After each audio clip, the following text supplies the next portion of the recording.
So a very warm welcome to everyone who's joined. We're also live streaming the class, and so it's just about to start, I think.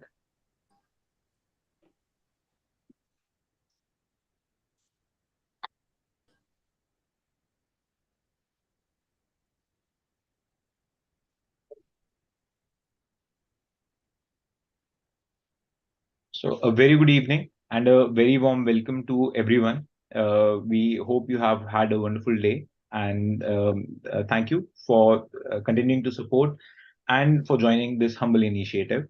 Today we have with us Mr. Santosh Paul, Senior Advocate from Supreme Court of India, who's going to be guiding us and letting us know more about this very crucial topic of air pollution. What are the causes and the concerns of the courts is the main highlight of this particular session. Before I hand over the class to Sir, a little brief about Sir. Mr. Santosh Paul was designated as Senior Advocate by the Honorable Supreme Court of India in March 2019. Mr. Paul has authored various articles and books, including Choosing Hammurabi, Debates on Judicial Appointments, Appointing Our Judges, Forging Independence and Accountability, and the Maoist Movement in India, Perspectives and Counter Perspectives. Mr. Paul holds 3 decades of practice in the Supreme Court, the High Courts, and various tribunals. He has previously argued before the Constitution Bench in the NJAC judgment. His book, Choosing Hammurabi, has been recited with approval in the judgment. He has appeared in environmental matters of constitutional significance, amongst various other cases. So it's our pleasure and it's our privilege to have you with us on and to guide us on this very important topic. Sir has also very recently written an article which was published in Live Law, which was on tailgate emissions. So we've already shared the link of the class of that article in our study group. And sir, I very warmly welcome you and I request you to kindly take this class forward. Thank you so much, Keshav. Thanks for those generous words. And thanks to everyone who's helping in making this program being broadcast. And thanks to everybody who has joined in, who have taken enough time for this small lecture. The topic I'm trying to speak on, and I say trying to speak on because it's such a vast subject, because I've been dealing with this litigation for almost a decade and a half. The topic which we are dealing with is the court's responses to air pollution in our cities, and particularly Delhi. If you would have noticed, this Diwali, as predicted, the pollution levels shot up to 50 times the permissible limits by the WHO. Post Diwali, it is more or less consistently up there even today. So we are breathing in anything between 250 to 900 RSPM, respirable suspended particulate matter, in Delhi. And it is not just Delhi alone. I would like to bring out one very important dimension which is not highlighted in the media, it is not highlighted in the courts, it is not highlighted anywhere. If you look at the RSPM levels in the 50 most polluted cities in the world, you will be surprised to note that there are 28 Indian cities which have crept into that list. And I'll give you the list of these 28 cities.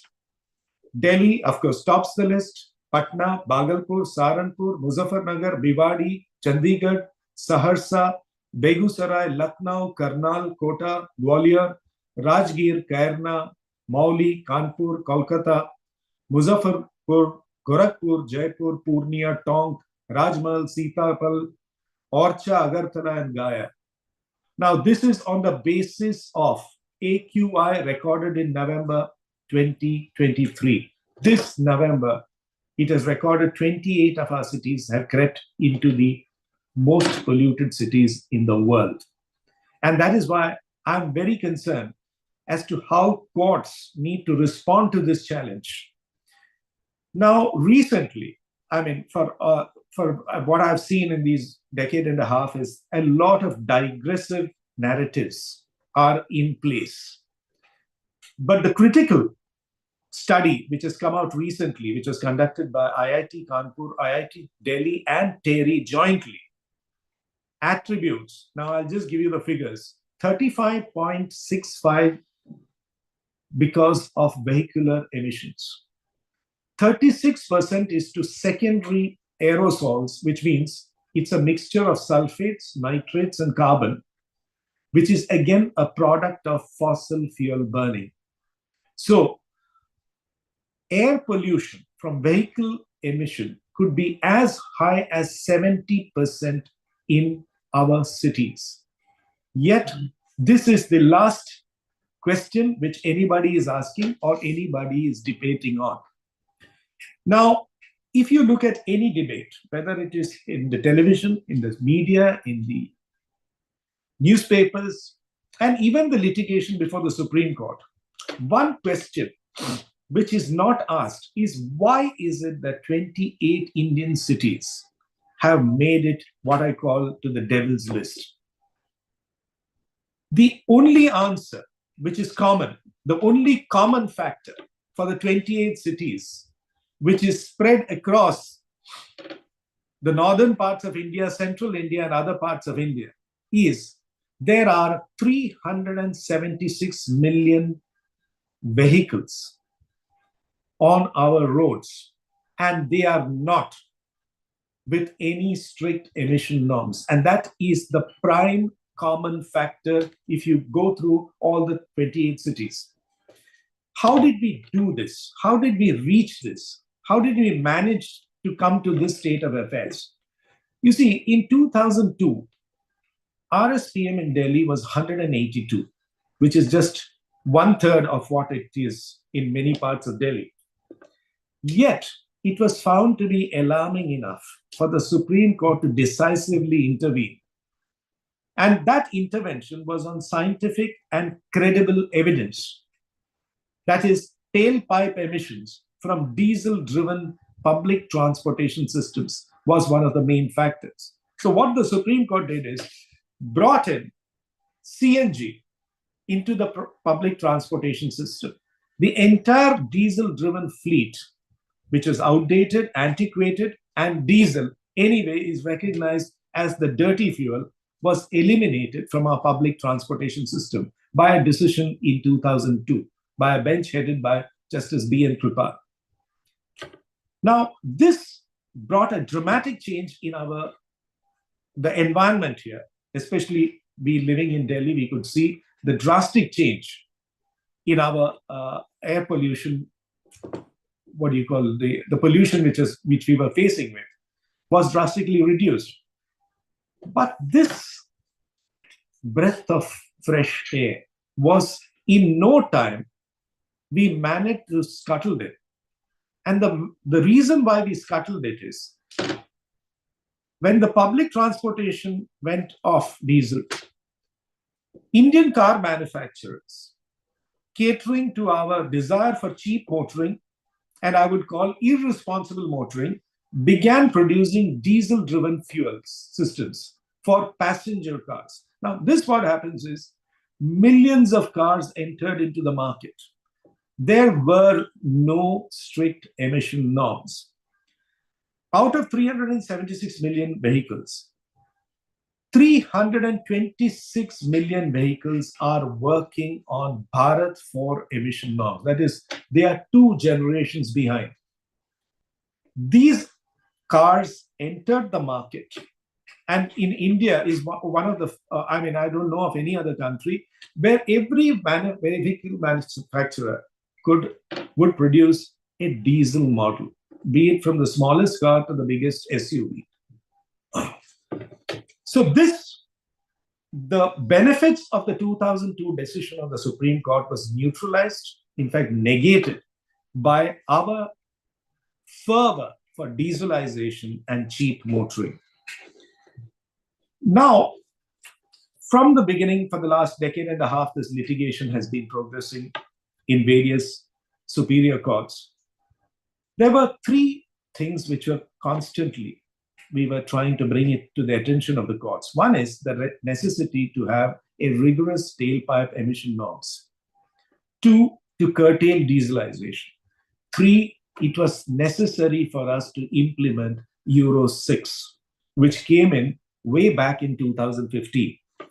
But when these arguments are advanced, we were getting other narratives. The other narratives are, okay, Delhi is surrounded by deserts, therefore there is a lot of dust. There is a lot of stubble burning, etc., etc. Now, one question I would like to ask is, if desert dust is the cause of pollution, I'm giving you the cities which are having RSPM levels at world standards: Dubai, Riyadh, Muscat, Doha, Jerusalem, Tel Aviv are all having low RSPM levels. That does not explain the desert dust argument, which is being bandied about in India. Then, if stubble burning and farm fires are the sole cause for this pollution, the question is, why are 28 Indian cities falling to the scourge of the most polluted cities in the world? Why? Why is it that happening? Is stubble burning happening across the northern and central belts of India? I don't think so.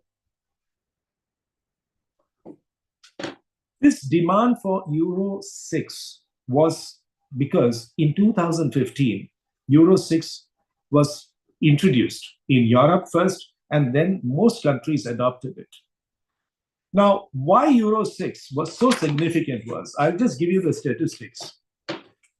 Euro 6 achieved a spectacular 90% reduction in particulate matter. That is PM 2.5, that is the fine particulate matter. 80% reduction in nitrogen oxides, 26% reduction in hydrocarbons, sulfur, and carbon monoxide. This technology was available in 2015. But we lived and continue to live in a delusional, no need for Euro 6 environment.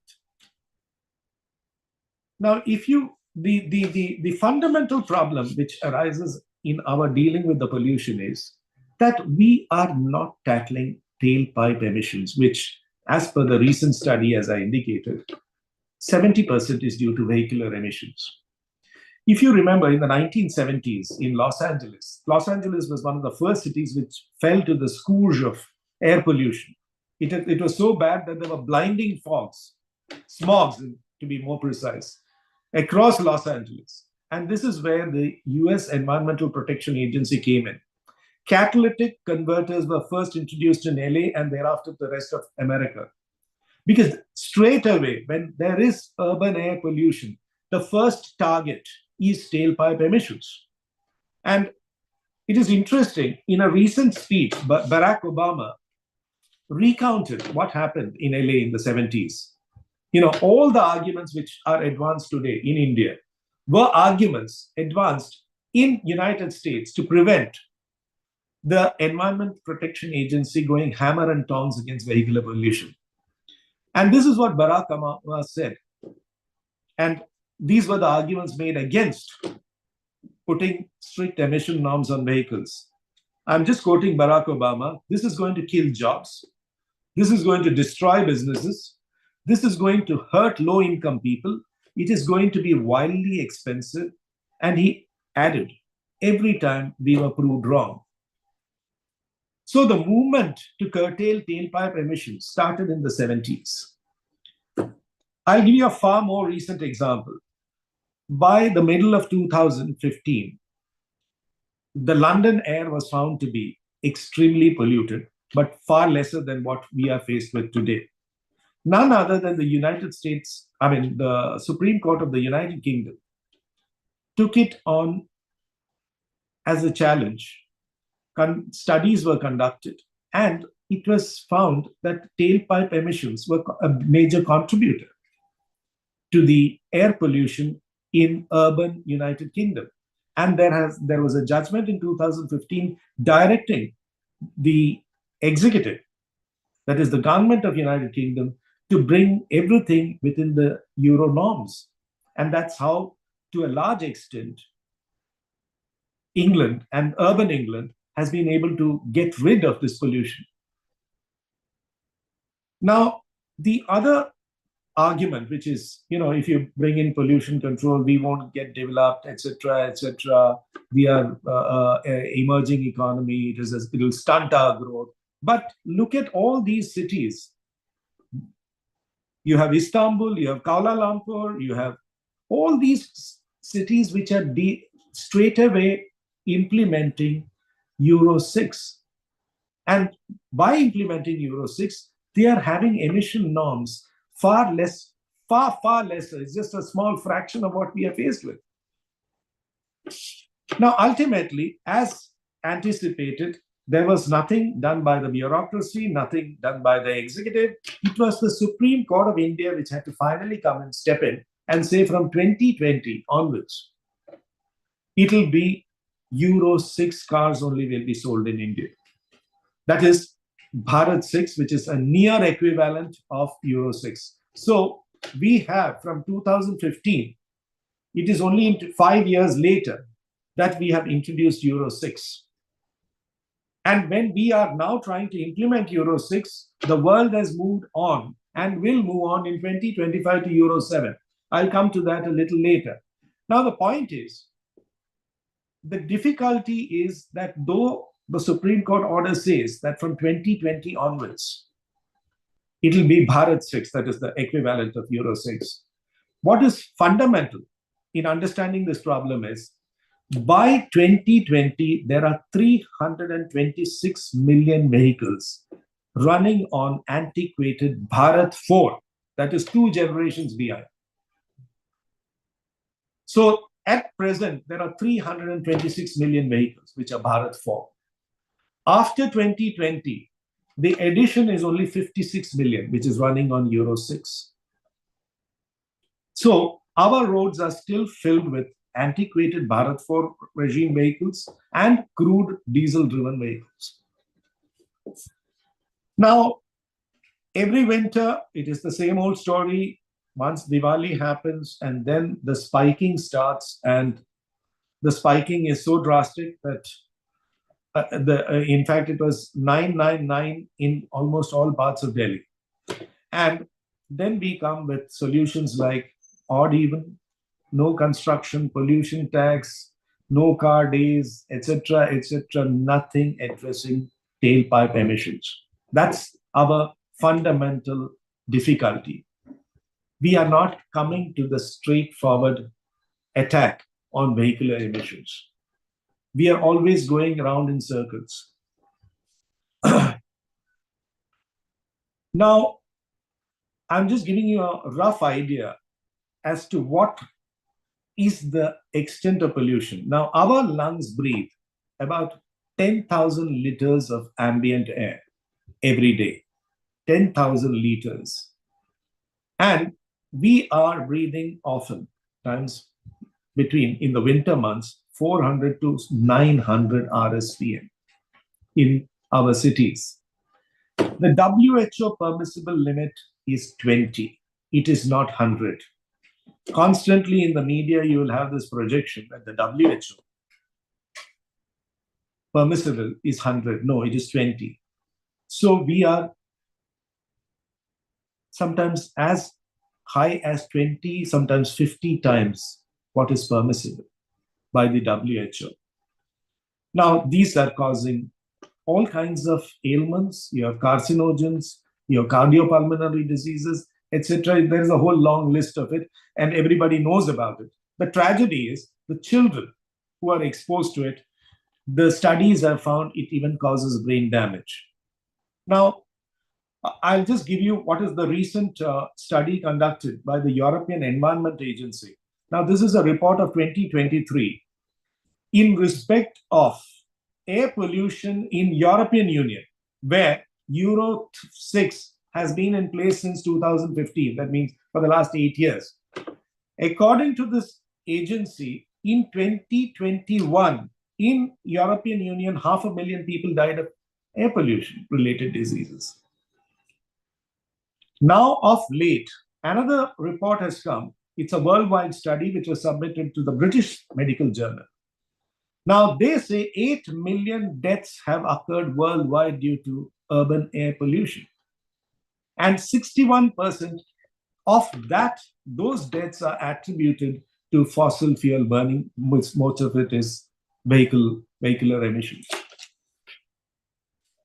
Now, if 60% is attributable to vehicular emissions, and there are 8 million deaths, and we have almost 60% of the world's most polluted cities, it's only a matter of guessing how many of us are succumbing to this scourge.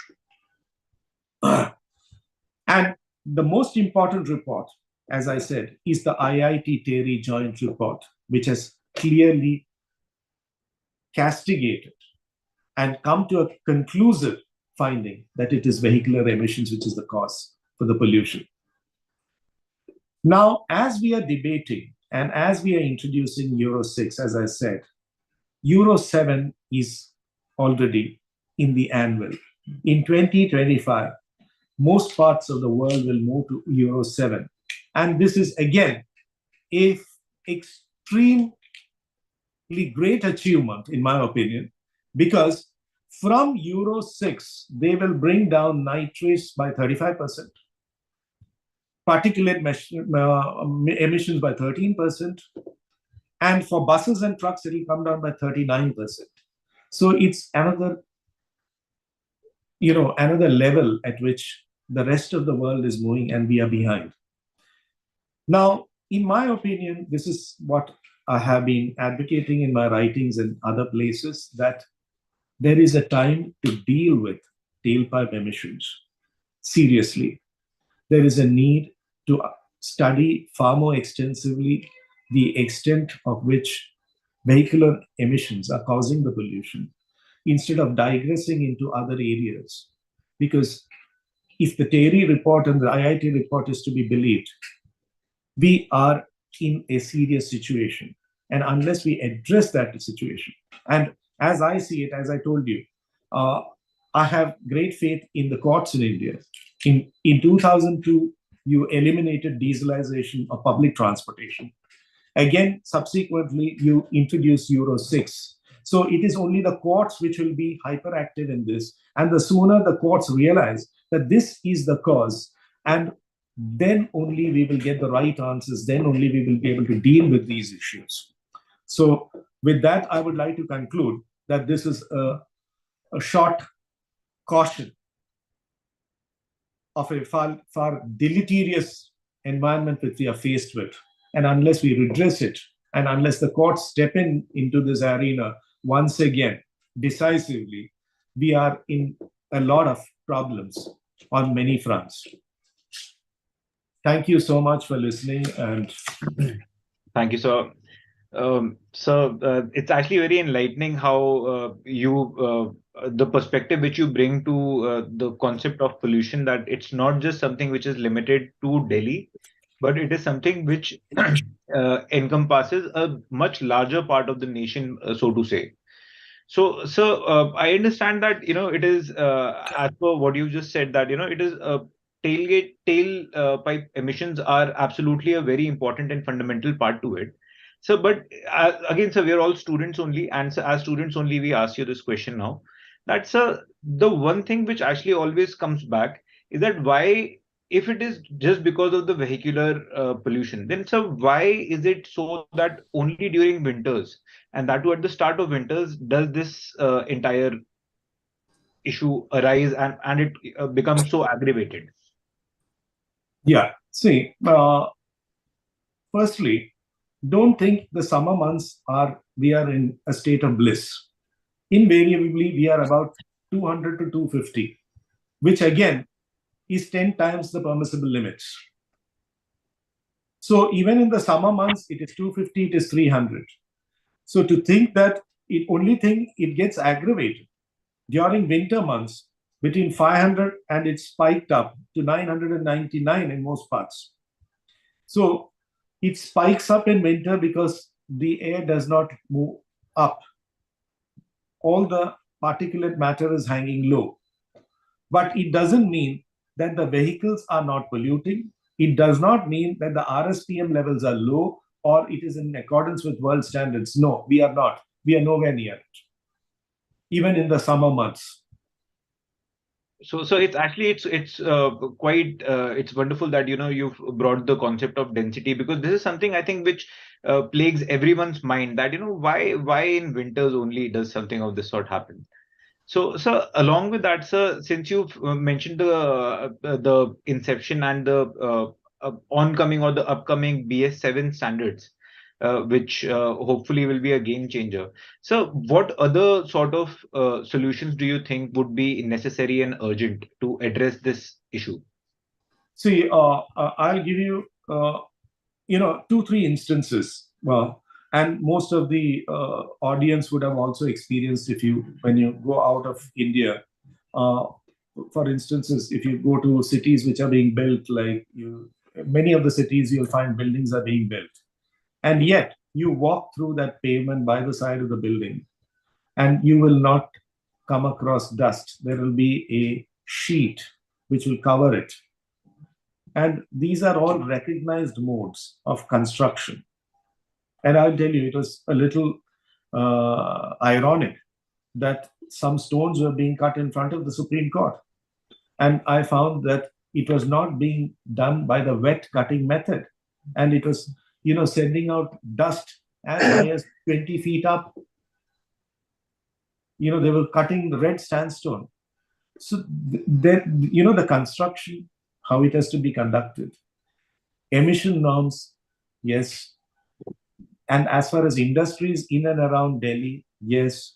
And even in the heart of Lutyens, Delhi, you will often see in the morning, if you happen to walk or run around the place, you will find plastic burning. How is it is happening? In winter months, obviously people are burning something, so they throw in a piece of plastic if it is there and allow it to burn.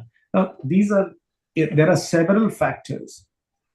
I'm not saying vehicular emission is a significant factor, and I attribute it to the extent of 70% on the basis of the TERI IIT report. But in addition to it, even our construction norms are hopeless. I mean, most of the places there is no screening of the building dust percolating onto the roads or the pavements. But you see in most parts of the world, when construction activity goes on, there are certain norms of that fabric which is used to prevent that dust from going out of that periphery. So there is a whole set of things which needs to be done. But certainly, I would attribute that now the time has come to straight away deal head on with vehicular emissions. And I'll give you one more example. If you go abroad, and you stand by the pavement, and just experiment it yourself. And when those huge SUVs and huge buses and trucks are moving, do you get that sting in your nose which you experience when we stand on the pavement in an Indian road? It is because that filtration process does not exist. That emission norm does not exist. So here you will get a stinging, you find a car going by and you'll get a sting on your nose, which doesn't happen in most parts of the world.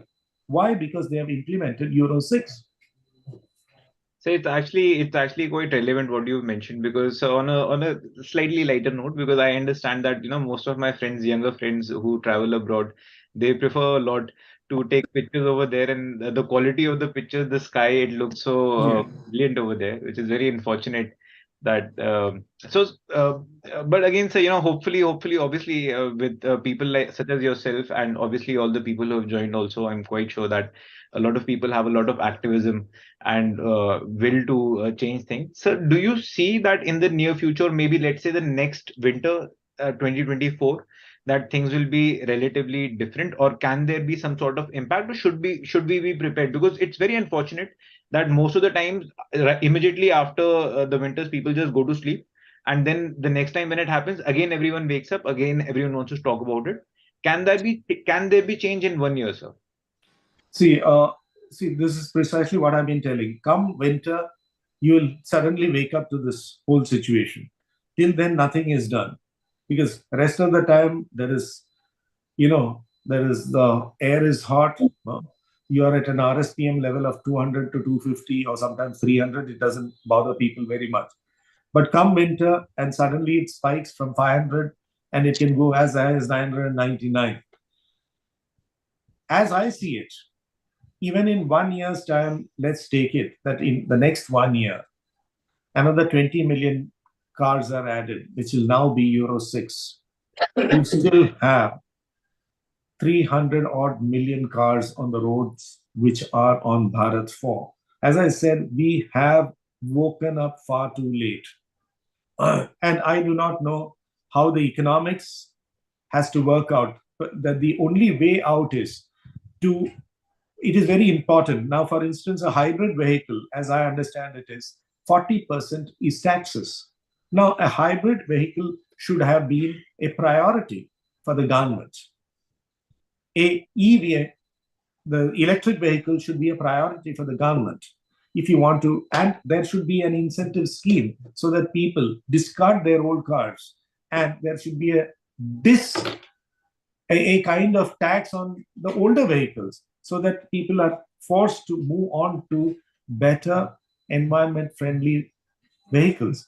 So it requires a lot of policy management, it requires a lot of fiscal policy arrangements, and it also requires the will of the government to carry this out. Otherwise, I do not see any drastic change. I'm quite certain by 2025 winter, 2024 winter, we will have more or less the same pollution spikes. And because with that many Bharat 4 vehicles on the road, I do not see anything drastically changing in 1 year's time. So, but we have to make a beginning, and that beginning has to be now. We cannot say, oh, it is not going to happen in 2024 or 2025, so let's all sleep over it. No, it'll get far worse if we don't act now. So it's most relevant that you mention the fiscal elements of this change that needs to be brought about. So I have just one concern, and sir, I'm asking you since you argue such diverse level of constitutional cases also, that so a person who probably, let's say, does not have the capacity to purchase a new car within 10 to 15 years. So how is that person supposed to cope? And so we're just discussing right now, just Absolutely. hypothetically, Absolutely. that how is that person supposed to cope with the changes which may be required, obviously, which are inevitable. It just cannot be, as you very rightfully put forward, it just cannot be overlooked. But even so, we'll just discuss briefly EV also, Yeah. EV vehicles also. But sir, how is that person primarily supposed to address this particular thing? Even the current 10-year and 15-year regime, I've seen it's becoming very hard for a lot of people. I know. See, public transportation is probably an answer. Public transportation is absolutely integral in managing pollution. If you go to some of the countries in Europe, I'll just give you an instance, like in Switzerland, you go and check into a hotel. Along with your stay, you get a pass. Now that is applicable for your trains, trams, and your buses, and most of which are running electric. So nobody is expected to take a taxi. And here is an incentive for you. Here, when you check into the hotel, here is a pass for you. You don't have to spend any money. Just get onto the public transportation system. Of course, the public transportation system must be affordable. That is one. It should be available. It should be frequent, and it should be comfortable. And that is only a government policy will induce people to go into that. So you will find in most parts, in most of the cities, people are using public transportation. Just like in Delhi also, there is a significant usage. In fact, I find the bringing in of the metros has caused a drastic revolution in the way we transport ourselves. And that has to be further enhanced. It should not be that if I'm climbing onto a bus, I'll be dangling, and that should not be the way people would want to travel. If you want people to switch over from cars to public transportation, it has to be comfortable. And that is one way of addressing it. And I understand that changing over to a new vehicle is not an easy thing, especially for an economy like ours, which is just an emerging economy where people's incomes are not adequate to meet with the demands. So this is why I said the fiscal policies should be so engineered that there should be an incentive to move on to hybrid. There should be an incentive to move on to EVs. There should be a fiscal incentive for a person to do it. So without causing what I call a kind of authoritarian, you stop this vehicle and you shut it down and you buy a new car, there has to be an incentivization, both towards public transport and towards a change in the kind of vehicle you will be running. So it has to be a very holistic approach if you have to deal with this. Absolutely, sir. But I'm just so glad and so grateful that you have such in-depth views and thoughts with respect to this. So many people in the chats also there are such thoughts. Everyone is supporting your thoughts. Actually, it's like de-incentivize car ownership, as is being done in Singapore, Hong Kong, Belgium, etc. I think a lot of people need to travel. I think to see more. Yes, we need to abandon the way we transport ourselves. See, if you go to any major city, whether be it London, Paris, New York, everybody is using the public transport. Now, one country which does not believe in public transportation is the United States of America. So you're just wonderstruck. There is so much of land. There is so much of resources. Yet, they expect people to be motoring. And the difficulty is somehow we are aping the United States in our policies. We want people to buy more cars. We want people to be traveling in the cars all the time, from everywhere to everywhere. Now, that is maybe great for America, which has 3 times our land area and has 1/5 of our population. Now, if you look at Hong Kong, if you go to Hong Kong, you'll find, just go on a Sunday and see what happens. You'll find the roads are empty. But you just go down and find the tubes. People are traveling on a Sunday, it's a holiday, and people are traveling the length and breadth of the city.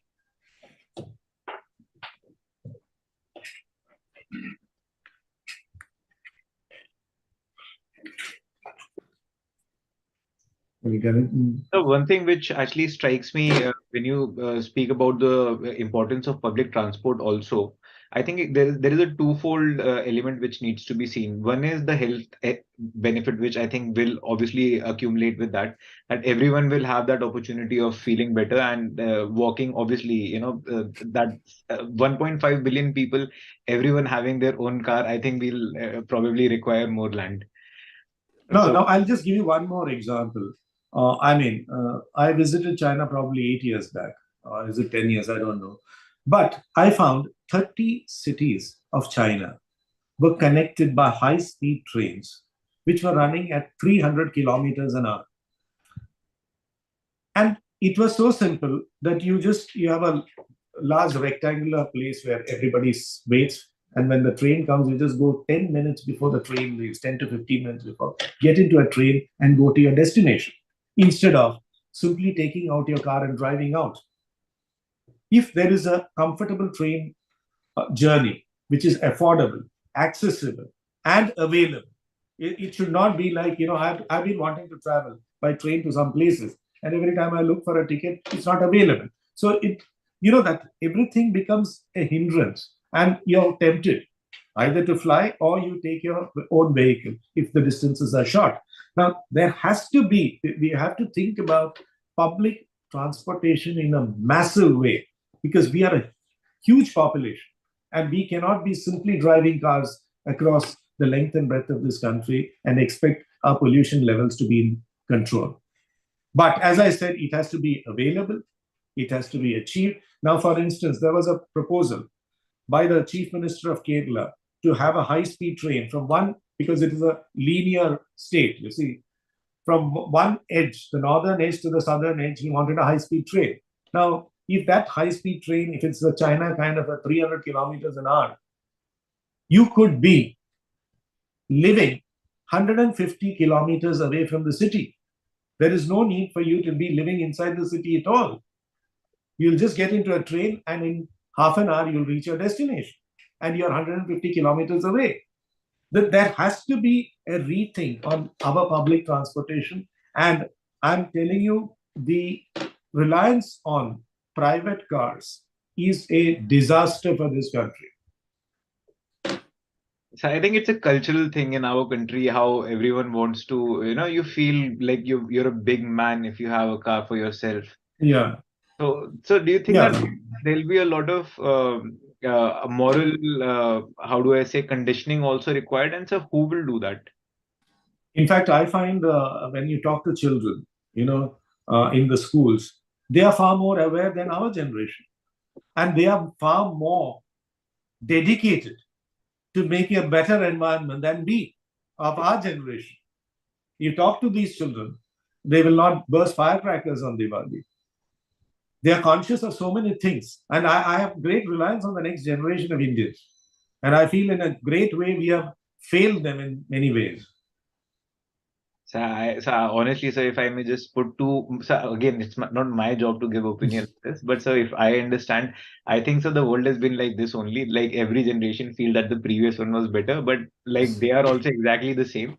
And I know No, that I am saying the future generation is better. so The they will also, future generation is better. so And they are very extremely conscious. so I pray that that's the case. I'm absolutely hopeful to them that because at the end of the day, by the time I am old, they will only have to take care of me. So So just two things more, sir, that with your kind permission, sir. One is with respect to hydrogen fuel as a substitute for electric, as well as solar. What are the efficacies of both? And so second is obviously like somewhere I think that it is important that we discuss stubble burning also. That what is the entire element behind it, since so many people speak so much about it.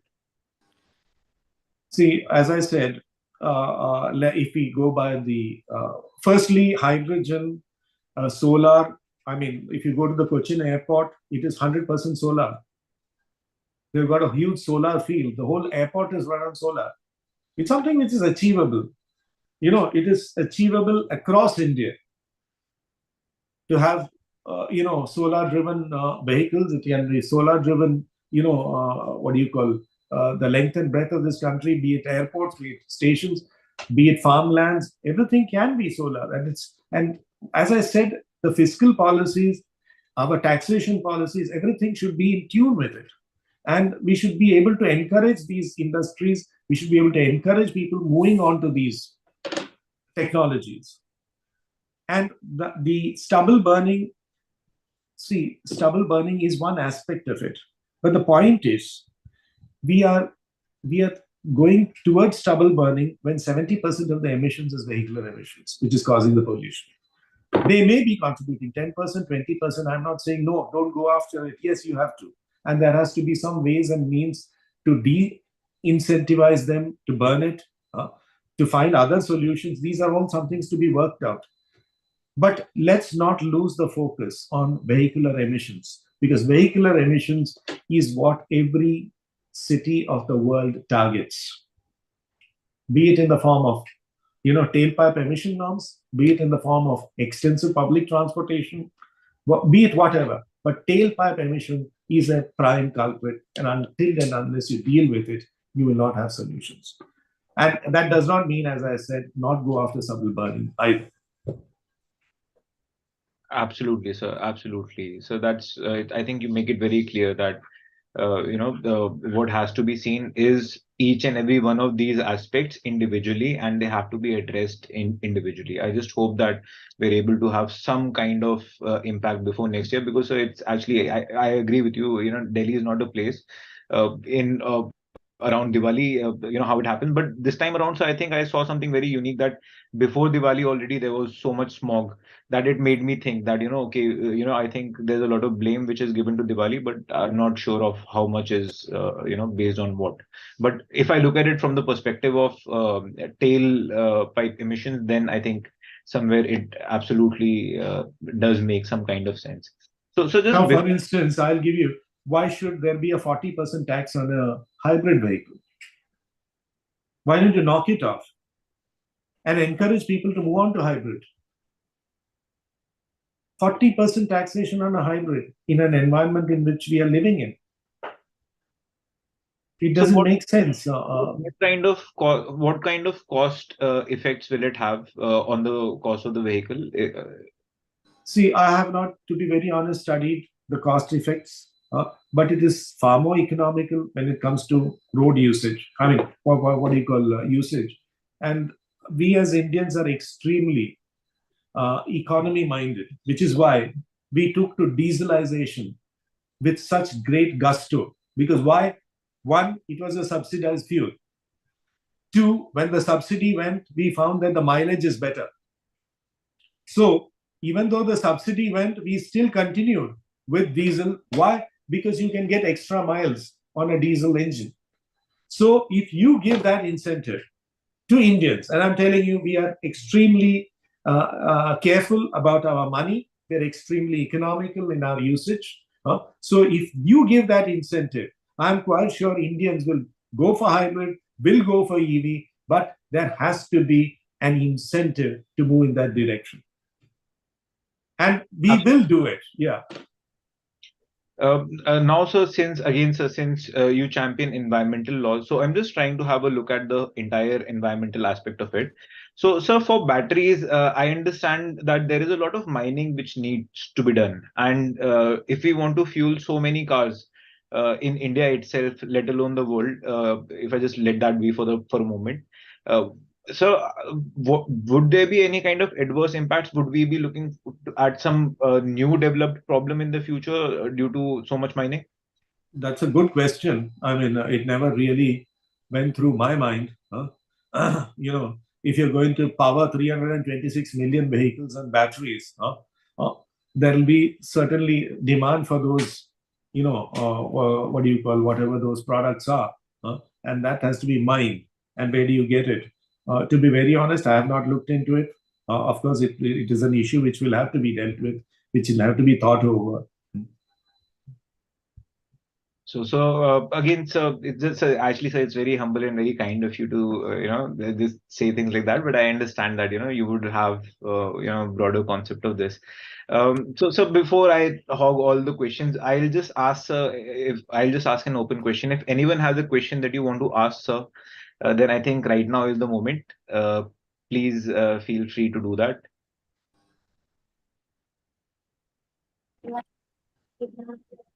Um, uh, Hi. uh, Sir, please, your name, if you can just say it shows company name. Thanks. Yeah, I'm Santosh.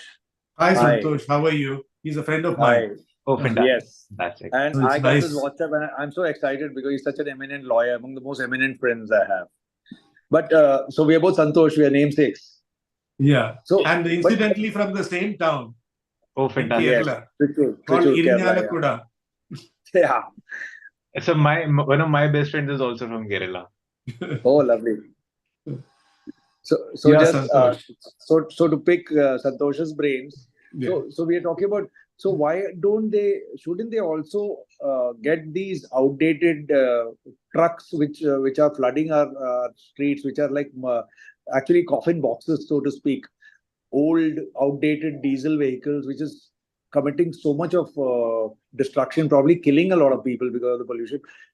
I heard Delhi is probably banned some of them, but most of India, I see it in the highways. They are like death traps. They do not have any lights. They have nothing, and they're also polluting. So can't there be some kind of a senior person who knows so much of jurisprudence? Can't some kind of an initiative be taken and get people onto your side? And can't we do some kind of a PIL or something to just ensure that these trucks don't infiltrate the roads and contribute to so much of death and destruction?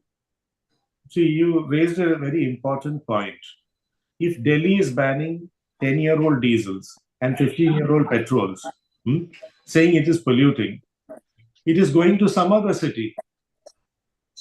This vehicle is going to some other city. It's not that it is being junked, it is going to some other city. Now, as far as trucking is concerned, as I told you, we came into the Euro 6 zone far too late. And it's better late than never. We have Bharat 4 vehicles, which is why the trucks are virtually gas emitting. If you see the tailpipes of these vehicles, it's black soot coming up.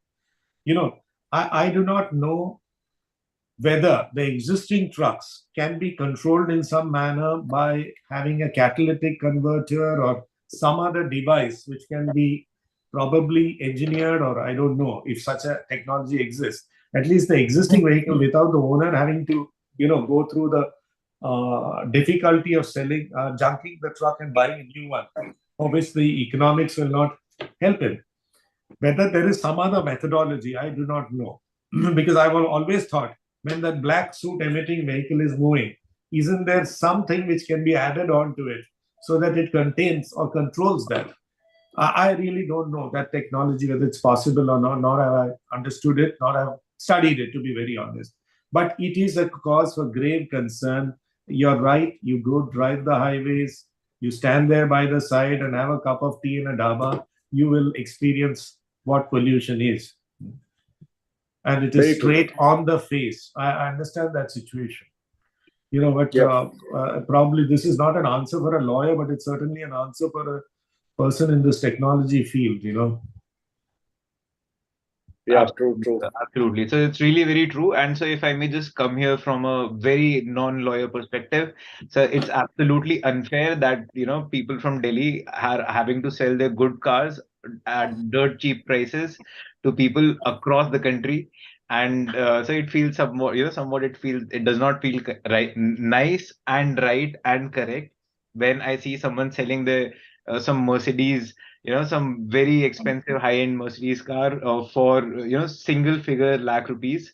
And, they use it for probably things like, just for, sending their children to school or getting vegetables from the market, wherein, it actually is very valuable to a person who has earned it. And if a person can only keep it for, say, 10 years, I think it's unfair.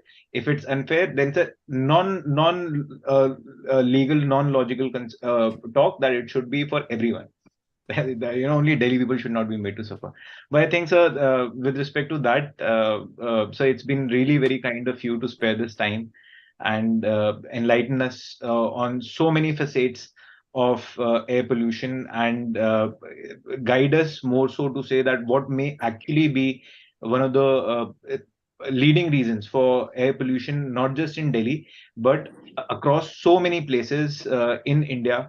And so I think it's amply clear to everyone who is present here and who will be referring to this video on YouTube or wherever a person may get to know about this, that it's not just the fact that it's going to change overnight, or the next winter will not necessarily be different until and unless there is a very conscious thought, not just by one person, but by the entire country to stand up and take a call against air pollution. So, sir, it's just been a pleasure. It's been a privilege, sir. Thank you so much. So kind of you for coming and sharing these valuable ideas.